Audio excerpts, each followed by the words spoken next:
Tori Petry, Twentyman and Mike O'Hara here in Allen Park for our season review series where we take a look back at the prior year. We've already broken down the offense, and today we are taking a look at Matt Patricia's defense. Gentlemen, this was certainly an area for the Lions that got better as the season went on, but it started off a little bit shaky there with their inability to stop the run early on in the season. I'd say 48 points to the New York Jets qualifies as shaky, but Yeah. I think as the season went on, though, we do these conference call interviews in midweek with the opposing head coach every week.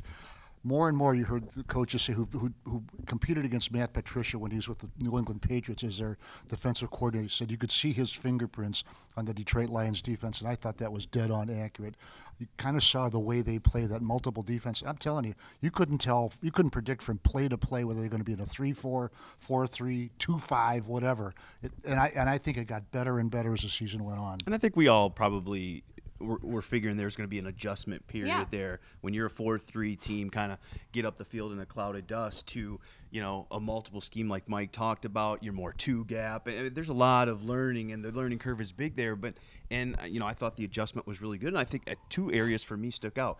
One, the second half of the season, they stopped the big plays, the big runs. I thought that killed them early in the year. They would do really good against the run for 20 snaps, and then boom, there was a 70-yarder, there was a 60-yarder, and that inflated the numbers. And then when they made the trade for Damon Harrison midseason, I thought that was a game breaker for their defense because he's such a terrific player in the middle. He's a perfect fit for that two-gap scheme. He occupies blockers. I thought Jared Davis played really well behind him afterward. A'Shawn Robinson and Deshaun Hand played really terrific next to him, and I thought he just really made everything click against the run and really collectively as a defense when he was acquired via trade in October. Yeah, and unlike in 2017, and I had one head coach tell me at the Combine last year that he thought the defense let the Lions down in 2017, and I agree with that, but they got by on turnovers a year ago in 2017, interceptions, fumble recoveries.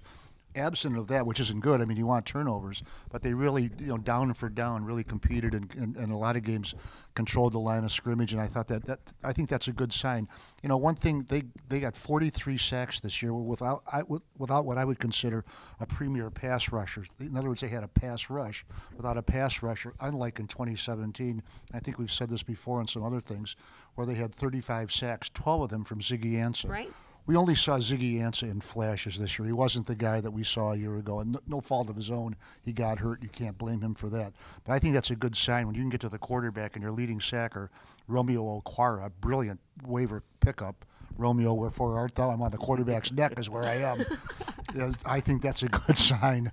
Yeah, you like that one? I like that one. That was pretty good. Yeah, Solid. 7.5 sacks for him, and it was really spread throughout. And I think that's a terrific sign that you can plug and play, and that scheme generates pressure as well. Matt Patricia's defense showed that. Yeah, definitely Snacks Harrison joining this defensive line improved it, and I think we saw Deshaun Hand, the rookie, really come on. We'll talk more about rookies in a later video, but A'Shawn Robinson developing. Some of those guys on the interior of that line really helped out the Lions on defense. Really, when you think of the front seven, let's call it the front seven just for now, figure it out any way you want to, but four of those people were pickups. Harrison, Okwara, Chris Jones, and Devon Kennard were pickups from other teams. I really thought says a lot about your pro scouting and your pro development. Well, I think Ricky Jean-Francois was an interesting addition to that room, not just because of what he did on the field, but more so what he did in the meeting room and his knowledge of Matt Patricia and relationship with him, and how he talked about he would meet up with Matt Patricia on Mondays and really be able to help install that defense in that room on the ground level in the defensive line room. I thought he was important for that. And he was reason. great in the interview room, He too. was. The fifth quarter, we love you. All right, let's talk about the secondary before we wrap up here. Darius Slay has another Pro Bowl season, not as flashy as his season in 2017, but the Lions really struggled to find consistency opposite him. They switched around between a couple different guys playing opposite from him, and I think that's an area they might look at this Right, offseason. when you can make the Pro Bowl without interceptions, you only had 3, then that speaks to how highly they regard you out there among your peers. And also, let's throw Quandre Diggs in there, too, a Pro Bowl alternate with 3 picks. And, man, Tim, you've said this before. He really unloaded on some people. Yeah, he's got that. You don't see it when you look at him. He's a small guy, hear 5'9", it when he hits somebody. but he's compact, and I think he's got a lot of strength in his leg, and he just generates some boom when he hits you. You've been hit by Quandre Diggs when he hits you, and I think he's a terrific player. And I think they really they missed Jamal Agnew in the slot there. I think they were trying to figure out their slot cornerback position all year. They had to move Nevin Lawson inside, and then it was kind of a jungle outside. And so I think they've got to figure that out this offseason. And I really like Tracy Walker, the rookie. He started to take a little bit of time from Glover Quinn. They wanted to get him in a lot of different packages because of his frame, because of the way he plays.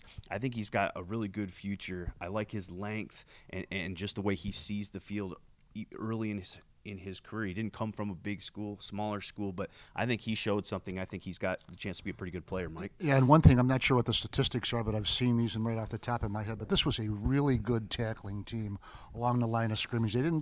When they got their hands on you didn't get away from them. I thought that overall that was the biggest improvement of this team was its ability to tackle. All right, well, the defense certainly trended up as the season went along, so if that's the case in 2019, good things should be ahead. We will be back with more of our season review series in just a few days.